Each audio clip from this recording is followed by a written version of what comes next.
အားလုံးပဲမင်္ဂလာပါဒီတခါဗာလေးပြောချင်တော့လေဆိုကျွန်တော်နောက်တိုင်းပညာမှာပညာနဲ့ပတ်သက်တဲ့တော့ပညာနဲ့ပတ်သက်တာလေးပေါ့ဒီခေတ်ကမှာဆိုလောမီတန်ကစားတော့လောကီပညာရဲ့မှာပါတယ်ကျွန်တော်2004ဆရာစင်ရောညီမနှစ်တကူလက်ဆောင်ဖြစ်စီစဉ်ခဲ့တဲ့ပါမင်းခါရဲ့တော့လေလွန်ခဲ့တဲ့9နှစ်ရှင်းနေဝင်ကြတော့မှကျွန်တော်ရရှိခဲ့တာဖြစ်တယ်ကျွန်တော်လောက်ရရှိခဲ့တာဖြစ်တယ်ပေါ့နော်အဲကစားပြီးကျွန်တော်စားပိုင်းမှာတော့ဟိုကြခဲ့တယ်အခုကတော့တစ်နှစ်လောက်ဟောပြီးတဲ့အခါမှာကျွန်တော်ပြန်ပြီးနားခဲ့တယ်ပေါ့နော်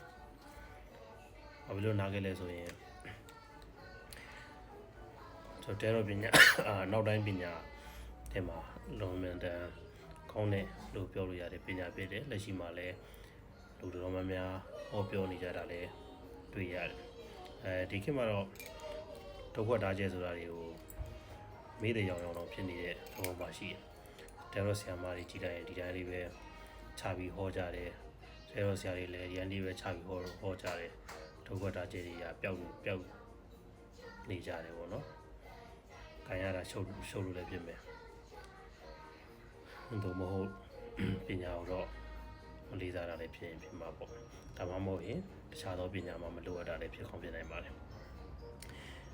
ကျွန်တော်ပြောချင်တာလေးကဘာလေးလဲဆိုတော့နောက်တိုင်းပညာမှာတဲတော့နဲ့ပတ်သက်တဲ့ပညာလောရမတမှန်ပါတယ်ကောင်းပါတယ်ကျွန်တော်မြန်မာမှာလည်းမြန်မာကိုလောကီဆရာတော်တော်များများကကိုင်းဆောင်နေတာတွေ့တယ်သုံးနေတာတွေ့ရတယ်ဒါပေမဲ့ကျွန်တော်မြန်မာလောကီပညာနဲ့ဒီဗေဒကျမ်းပညာနဲ့ဟောတဲ့အခါမှာပို့ပြီးတော့မှန်ကန်တယ်ဒီတဲတော့ကင်လိုက်တဲတော့ကင်ပြီးတော့တဲတော့မှာလည်းလှန်လိုက်ပြီးရင်အင်္ဂါဝိဇ္ဇာမဟာဘုံမှာကြည်လိုက်ဒီတဲတော့နဲ့လှန်လိုက်တဲ့အချိန်မှာချရောက်လာတဲ့ကြားရောက်လာတဲ့ကန်စာတာနဲ့အင်္ဂါဝိဇ္ဇာမဟာဘုံမှာကြည်လိုက်လာမေးတဲ့ကာယကံရှင်ရဲ့တက်ရောက်သို့မဟုတ်အခါတိုင်းအခါအပြင်ကြည့်ပြီးတော့မှာဟောမယ်ဆိုရင်အဲ့လူရဲ့အတိတ်ပြစ္ဆုတ်ပံအနာဂတ်ကိုအနည်းဆုံး3လတိတိကျကျမှန်တယ်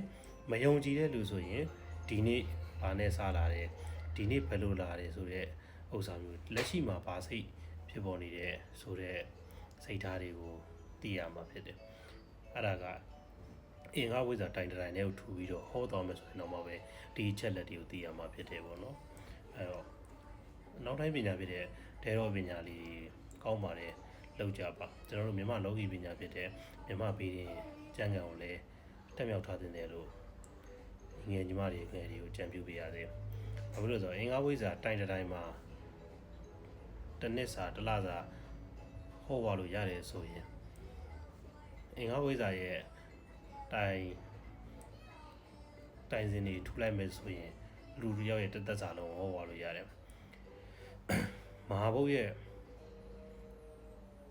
ဒီနီးမဟာဘုတ်ရဲ့ဟောကွန်ဒီကိုတိုင်တူမယ်ဆိုရင်ဝေးစားကနေတည်တဲ့ဒီဟောရလို့ရတဲ့ပညာတွေဖြစ်တယ်။ကျွန်တော်မြန်မာပညာတွေမှာအလွန်အမတန်နဲ့သောပညာတွေရှိနေတယ်။အဲ့တော့မကိုင်းနာကြပြီဖြစ်တဲ့ထဲတော်လေးကိုလည်းနောက်ပိုင်းတော့ပြန်ကင်ဖို့တော့ရည်ရွယ်ထားတယ်။ဒါပေမဲ့တည်တဲ့ဟောမှာတော့မဟုတ်ဘူး။ကျွန်တော်တို့မြန်မာအင်္ဂါဝိဇ္ဇာပညာသုံးနံပေါ်နေပညာစံဉာဏ်ပညာမဟာဘုတ်ပညာတွေနဲ့တွဲပြီးဟောမှာဖြစ်ပါတယ်။ဘာကြောင့်လဲဆိုတော့လက်တွေ့ကြကြသုံးကြတဲ့အခါမှာတွဲဟောရတဲ့အချိန်မှာဘက်ကပြည့်စုံတာကိုတွေ့ရတယ်အဲ့တော့နောက်တမန်ကြီးငယ်ညမှာနေဒီတဲရောနဲ့ပတ်သက်လာပြီဆိုရင်အဲ့လိုမျိုးလေးဟောစေချင်ပါတယ်လို့ကြံပြူလာပါအားလုံးလောကီလောကုတ္တရာဉာဏ်များပွင့်ကြပြီးလောကီစီစဉ်မှာလည်းရရှိကြပါစေလောကဤတည်တဲ့မြတ်တည်ရမြတ်သောအရာများကိုလည်းသိနိုင်ကြပါစေအခြားမြင်မနှောများလည်းပေါက်ပြီး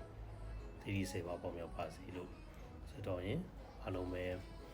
ပညာစကားပွင့်လန်းကြပါစေ